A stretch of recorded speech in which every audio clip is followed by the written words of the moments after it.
یا ایھا النبی حرض المؤمنین علی القتال. اب یہ تحریض کا لفظ پھر آ گیا جو سورہ نساء میں ہم پڑھ چکے ہیں. وحرض المؤمنین علی القتال. اے نبی شوق دلائیے، ترغیب دلائیے، ابھاریے ایمان کے جذبات کو، ذرا اپیل کیجئے اہل ایمان کے کہ وہ قتال پر آمادہ ہوں. یہ میں آپ کو بتا چکا ہوں کہ اعلان عام اس طریقے کا کہ فرض ہے جنگ میں نکلنا ہر مسلمان کے لیے، یہ صرف تبوک میں ہوا سن 9 میں جا کر. پورے 9 برس تک قتال فی سبیل اللہ کے لیے تحریض تھی، ترغیب تھی، اور یہ تحریض گاڑی ہو کر تحریض بن گئی، بس لازم نہیں تھا. اسی لیے ہم سورہ نساء میں پڑھ چکے ہیں کہ اس کے باوجود جو اس ترغیب کی وجہ سے آگے بڑھے، قتال کے لیے نکلے، ان کے اونچے درجات ہیں. لیکن یہ کہ جن لوگوں کو چونکہ فرض عین نہیں کیا گیا تھا، لہذا اگر کوئی نہیں نکلے تو ان کے اوپر کوئی مواخذہ نہیں. لیکن یہ کہ غزوہ تبوک میں نفیر عام تھی کہ ہر صاحب ایمان کا نکلنا ضروری ہے. حرض المؤمنین علی القتال ان یکن منکم 20 صابرون. اگر تم میں سے 20 ہوں گے صبر کرنے والے، یغلبوا 200 تو وہ 200 پر غالب آ جائیں گے.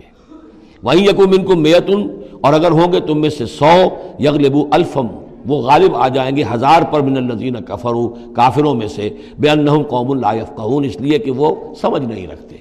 سمجھ سے مراد کیا ہے؟ انہیں اپنے موقف کی حقانیت کا یقین نہیں ہے.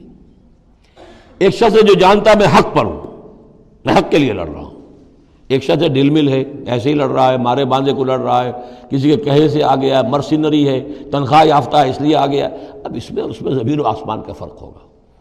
تو ان لوگوں کو چونکہ وہ شے حاصل نہیں ہے، لہذا ان کی حالت کیا ہے کہ اگر آپ 10 ہوں گے 100 پر غالب آ جائیں گے. لیکن اس کے بعد جو اگلی آیت آ رہی ہے وہ گویا کہ اس کی کچھ عرصے کے بعد یقیناً نازل ہوگی جو یہاں شامل کر دی گئی. الآن خفف اللہ عنکم، اب اللہ نے تم پر سے تخفیف کر دی ہے. وعلم ان فیکم ضعفا، اور اللہ کے علم میں ہے یہ بات کہ تمہارے اندر کچھ کمزوری آ گئی ہے. لیکن یہ کمزوری کیسے آئی ہے اس کو سمجھ لینا چاہیے. سابقون الاولون مہاجرین اور انصار کے اندر کوئی کمزوری نہیں آئی معاذ اللہ. ابو بکر اور عمر میں یا سعد بن معاذ میں رضی اللہ تعالیٰ عنہ مجمعین، ان میں کوئی کمزوری نہیں آئی. لیکن جو نئے مسلمان آ رہے تھے، جن کی ابھی تربیت نہیں ہوئی تھی، اوسط گر رہا ہے. ظاہر بات ہے جو نئے لوگوں کی تعداد بڑھ رہی ہے، جن کی تربیت اتنی نہیں ہوئی ہے، جن کے اندر ایمان ابھی اتنا گہرا نہیں اترا ہے، اتنا راسخ نہیں ہوا ہے، تو اس کے حوالے سے اب فرض کیجئے کہ 1000 کے اندر پہلے تو ایسے ہوتے تھے کچے پکے جو ہیں وہ 20 ہیں، 50 ہیں، 100 ہیں. اب یہ ہے کہ ان کی تعداد بڑھتی جا رہی ہے اگر، تو نتیجہ کیا ہوگا کہ اوسط جو ہے وہ گر جائے گی. اس اوسط کے اعتبار سے اب تمہارے اندر کچھ کمزوری آ گئی ہے. فَإِن يَكُن مِّنكُم 100 صَابِرَةٌ يَغْلِبُوا 200. اب بھی یہ ہے کہ اگر تمہارے اندر 100 ہوں گے کہ جو صبر کرنے والے ہوں گے وہ 200 پر غالب آ جائیں گے. وَإِن يَكُن مِّنكُم 1000 اور اگر تم میں سے 1000 ہوں گے يَغْلِبُوا 2000 بِإِذْنِ اللَّهِ تو وہ 2000 پر غالب آ جائیں گے اللہ کے اذن سے. وَاللَّهُ مَعَ الصَّابِرِينَ اور یقیناً اللہ صبر کرنے والوں کے ساتھ ہے. مَا كَانَ لِنَبِيٍّ أَن يَكُونَ لَهُ أَسْرَىٰ. اب یہ ایک اور بہت نازک معاملہ ہوا جو غزوہ بدر کے بعد کہ وہ جو 70 قیدی پکڑے گئے ان کا کیا کیا جائے. جو قریش کے 70 قیدی، اب اس کی ایک شکل تو یہ تھی، مشاورت کی حضور نے، حضرت ابو بکر کی ایک رائے تھی، حضور کی اپنی رائے بھی وہی تھی، اس لیے کہ جو مزاج حضور کا تھا، آپ شفیق، نرم، رعوف، رقیق القلب، یہی معاملہ حضرت ابو بکر کا تھا. حضرت عمر تھے سخت، اشدہم فی امر اللہ عمر. حضرت عمر کی یہ رائے تھی کہ ان سب کو قتل کر دینا چاہیے. اگر ہم نے فدیہ لے کر یا قوم معاف کر دیا، ویسے ہی چھوڑ دیا، یہ پھر دوبارہ آئیں گے، کفر کو تقویت حاصل ہوگی. تو اس کو تو جب تک کہ کفر کی کمر ٹوٹ نہ جائے، یہ سانپ جو ہے جب تک کہ پوری طرح کچلا نہ جائے، اس وقت تک جو ہے ہمیں کوئی نرمی نہیں کرنی چاہیے. بلکہ وہ اس حد تک تھے کہ ہم میں سے یہ جو قیدی آئے ہیں جو ان کے قریب ترین عزیز ہوں، بس مہاجرین کے اندر وہ لوگ موجود تھے، قریش کے جو لوگ پکڑے گئے ہیں تو مہاجرین جو تھے یہاں صحابہ کرام وہ بھی تو قرشی تھے، تو اپنے قریب ترین عزیزوں کو اپنے ہاتھ سے قتل کریں. یہ حضرت عمر کی رائے تھی. حضور صلی اللہ علیہ وسلم کی رائے اور حضرت ابو بکر کی رائے بھی یہ تھی کہ نہیں، نرمی کی جائے، فدیہ لے کر چھوڑ دیا جائے. فیصلہ ہو گیا، اس پر عمل ہو گیا.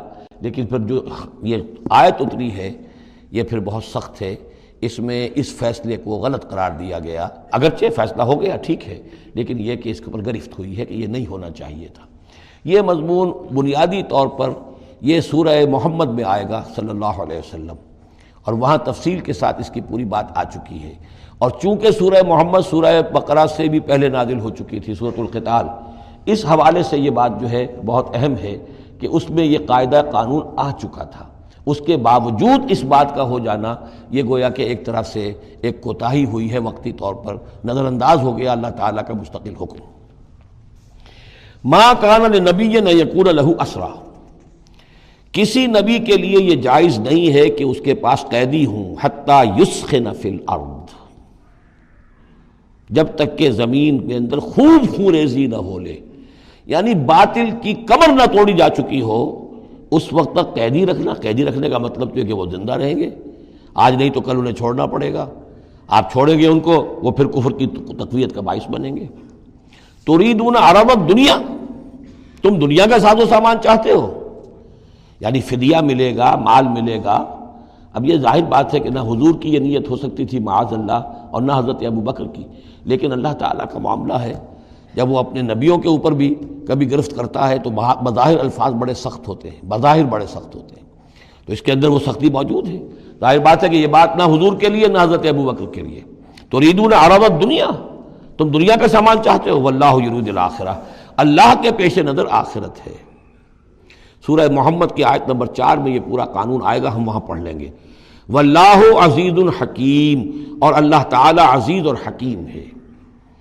لولا کتاب من اللہ سبقہ، اگر نہ ہوتی بات اللہ کی طرف سے جو پہلے سے آ چکی تھی، یعنی سورہ محمد کی آیت نمبر 4، اس میں ایک امکان نکلتا تھا اس کی تعبیر کا، اگرچہ تعبیر کے اندر میرے نزدیک غلطی ہوئی ہے، لیکن پھر بھی ایک اس کے اندر امکان موجود تھا جس کو کہ استعمال کیا ہے محمد الرسول اللہ صلی اللہ علیہ وسلم سے۔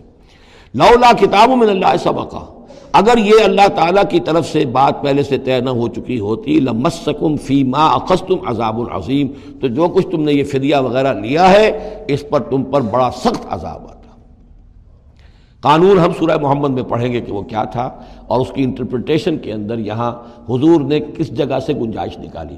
دیکھیے ہوتا یہ ہے کہ آپ کا رجحان نرمی کا ہے تو آپ ایک ہی بات کے اندر سے نرم پہلو نکال لیں گے، جیسے کہ میں نے عرض کیا تھا کہ جو لوگ کے سنتے ہیں الذین یستمعون القول فیتبعون احسن، وہ لوگ کہ جو کسی بات کو سن کر پھر پیروی کرتے ہیں اس میں سے بہترین کی، جو بھی اس میں اعلیٰ ترین درجہ ہے اس تک پہنچنے کی کوشش کرتے ہیں۔ لیکن طبیعت کے اندر جو نرمی تھی تو اس نرمی کی وجہ سے حضور نے اس کے اندر ایک اپنے لیے گنجائش نکال لی، لیکن چونکہ اس آیت کے اندر وہ گنجائش واقعتاً موجود ہے، لہذا فرمایا اگر وہ نہ ہوا ہوتا، لولا کتاب من اللہ سبقہ، اگر وہ آیت پہلے نازل نہ ہو چکی ہوتی، لمسکم فیما اخذتم عذاب عظیم، تو تم پر جو بھی تم نے لیا ہے یہ فدیہ وغیرہ، اس پر تم پر بڑی سخت پکڑ ہوتی اور عذاب آتا۔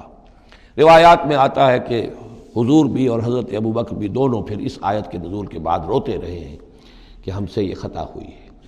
بہرحال خطا اجتہادی ہے، کوئی غلط اس طرح کی نہیں ہے کہ کسی صریح حکم کی خلاف ورزی کی گئی ہو، وہ یہ ہے کہ جو بھی اس میں رعایت رکھی گئی تھی اس کو آپ نے اپنے اجتہاد سے اس کے اندر سے جو بھی نرمی کا پہلو تھا وہ نکال دیا۔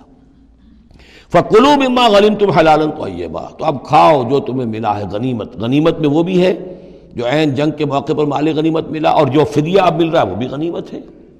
حلالا طیبا، کھاؤ، اس میں کوئی اب تمہیں ہچکچاہٹ نہ ہو، حلال اور طیب ستھرا۔ واتقوا اللہ، اللہ کا تقوی اختیار کرو، ان اللہ غفور الرحیم، یقیناً اللہ تعالیٰ بخشنے والا رحم فرمانے والا ہے۔